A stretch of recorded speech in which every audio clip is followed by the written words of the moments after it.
కేంద్ర పాలిత ప్రాంతమైన యానం సార్వత్రిక ఎన్నికల్లో కాంగ్రెస్ పార్టీ అభ్యర్థిగా పోటీ చేస్తున్న గుల్లపల్లి అశోక్ మద్దతుగా వారి కుటుంబ సభ్యులు ఎన్నికల ప్రచారంలో పాల్గొన్నారు. యానంలో ఇంటింటికి వెళ్లి ప్రచారం నిర్వహిస్తున్నారు. ప్రజా సమస్యల పరిష్కారానికి హామీనిస్తున్నారు. అధికారంలోకి రాగానే సమస్యలు పరిష్కరించే విధంగా కృషి చేస్తామంటున్నారు. దీనిపై మరింత సమాచారం మా ప్రతినిధి దుర్గారావు అందిస్తారు. యానం ఎన్నికల ప్రచారంలో మేము సైతం అంటూ మహిళలు అయితే ప్రచార రథం చూస్తున్నారు. యానం మాజీ ఎమ్మెల్యే అశోక్ మద్దతుగా అయితే మహిళలు అయితే ప్రచారం చేస్తున్నారు. అసలు ఇంటింటికి తిరిగి ప్రచారం చేస్తున్నారు. ఏ సమస్యలు గుర్తించారు, అసలు అశోక్ని గెలిపిస్తే మహిళలకు ఏం చేస్తారన్నది అయితే తెలుసుకునే ప్రయత్నం చేద్దాం. చెప్పండి మేడం, అసలు ఏం ప్రచారం చేస్తున్నారు, యానంలో ఏ సమస్యలు గుర్తించారు? అన్ని ఆరోగ్యం అన్ని విషయాలు గుర్తించామండి. మరి గత 5 సంవత్సరాలు కానీ ఏమి చేయలేదని అంటున్నారు బాబుని. మరి ఆయన 25 సంవత్సరాల నుంచి ఏం చేశారండి అది చెప్పండి. ఇప్పుడు రేపట్టు కాకినాడ అది ఆరోగ్యంకి ఆయన ఏం పట్టించుకోలేదు. బాబు చిన్నోడు వచ్చాడు చేసిన దానికి రంగస్వామి గారిని చేతిలో పెట్టుకుని ఆయన ఇష్టం వచ్చినట్టు చేస్తున్నారు. పని చేయించకుండా మళ్ళీ చేయలేదని మాట్లాడుతున్నారు. ఇలా డబ్బు సంపాదించుకోవడానికి వచ్చారని అంటున్నారు. ఈయన గత 25 సంవత్సరాల నుంచి నేను సంపాదించారు. మా బాబు ఏమీ డబ్బు సంపాదించడానికి రాలేదు. ఆయన ఆ తాత ఈ తాత జమీందారులే. మాకేమీ కింద నుంచి పైకి రాలేదండి. కొబ్బరికాయలు ఒలుచుకుని బట్టలు కుట్టుకుని పైకి రాలేదు మాకు. మా బాబు ఎప్పుడు కింగే. యానాన్ని ఎవరికి అన్యాయం చేయడు, అందరికీ మంచి చేస్తాడు. అందుకే వాళ్ళ తండ్రి ఆశ ఎందుకోదే ముందుకు వచ్చాడు. అందరికీ మంచి చేయాలని, అన్నలకి చెల్లెలకి అందరికీ కూడా తప్పకుండా మంచి చేయాలని వచ్చాడు. ఈసారి నెగ్గితే మరోసారి మల్లాడి కాకుండా అశోక్ని గెలిపిస్తే ఏం చేస్తారు? మహిళలు చేస్తాడండి. మహిళలకు అందరికీ ఏం కావాలంటే అదే చేస్తాడండి. అంటే 4 సంవత్సరాలు అభివృద్ధి చేయలేదు, రోడ్లు వేయించలేదు, ఏమి చేయలేదు అన్నారు. ఎందుకు చేయాలంటే ఆయన అన్నిటికీ అడ్డుపడ్డాడండి. ఏమి చేయించాడండి?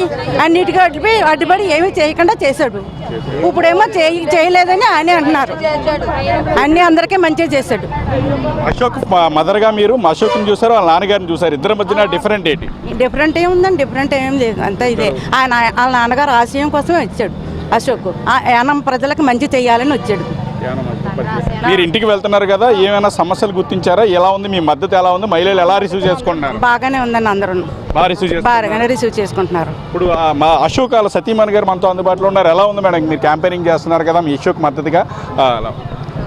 చాలా బాగుందండి, చాలా బాగుందండి. క్యాంపెయినింగ్ చేస్తున్నాం, ఈరోజే స్టార్ట్ చేసాం. ఈసారి తప్పకుండా అందరూ అశోక్ గారికి ఓటేయాలి. పైన కాంగ్రెస్ వస్తుంది. ఈ 5 ఏళ్ళలో అశోక్ గారిని చేయలేదు అన్నవి అన్నీ కాంగ్రెస్ వచ్చిన తర్వాత అశోక్ గారు చేస్తారని. అశోక్ గారికే ఎందుకు ఓటేయాలంటే మీరు ఏం చెప్తారు సమాధానం? అది యానం అందరికీ తెలుసండి ఎందుకు ఓటేయాలో. అసలు ఇక్కడ జనం ఎంత బాధపడుతున్నారో, జనాన్ని ఎంత బ్లాక్మెయిల్ చేస్తున్నారో అందరూ చూసిందే. అశోక్ గారు వస్తే ఫ్రీడమ్ వస్తుందండి అందరికీ. ఫస్ట్గానే చూస్తున్నామండి. ఫస్ట్ కాచే చెట్టుకే కదండి రాళ్ళు పడతాయి, అలాగే తీసుకుంటాం మేము. అంటే ఇతర ప్రాంతాల నుంచి వచ్చారు, అశోక్ ఇక్కడ ఉండలేదు, ఎక్కువ అక్కడే ఉంటున్నారంటూ ఆరోపణలు చేస్తున్నారు. నిజంగా మీరు అక్కడే ఉన్నారు? నివాస్ కూడా ఎక్కడ? అసలు అశోక్ గారిని 5 ఏళ్ళు ఏ పని చేయనీయకుండా, ఆయన పాండిచేరి, ఢిల్లీ, యానం తిరుగుతూ అసలు ఒక చోట ఉండనీయకుండా ఆయన ఎప్పుడూ 5 ఏళ్ళు తిరుగుతూనే ఉన్నారండి. యానంలో ఉండడానికి అసలు స్కోప్ ఇవ్వలేదు. అసలు మేము కూడా కలిసిలేము 5 ఏళ్ళు.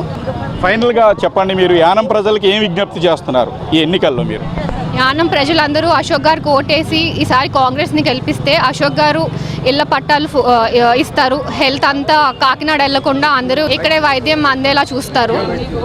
అదే మరోసారి అశోక్కి అవకాశం కల్పిస్తే హెల్త్ మరియు ఇతర సదుపాయాలు కల్పిస్తామని చెప్తున్నారు. ఎక్కడికెక్కడో మహిళలు మాకు పాజిటివ్గా చేస్తున్నారని చెప్తున్నారు. గత 4 ఏళ్లుగా అనేక పనులు చేస్తామన్న అడ్డుపడ్డారని కూడా అయితే అశోక్ భార్య మరియు అశోక్ తల్లి గారు కూడా చెప్తున్నారు.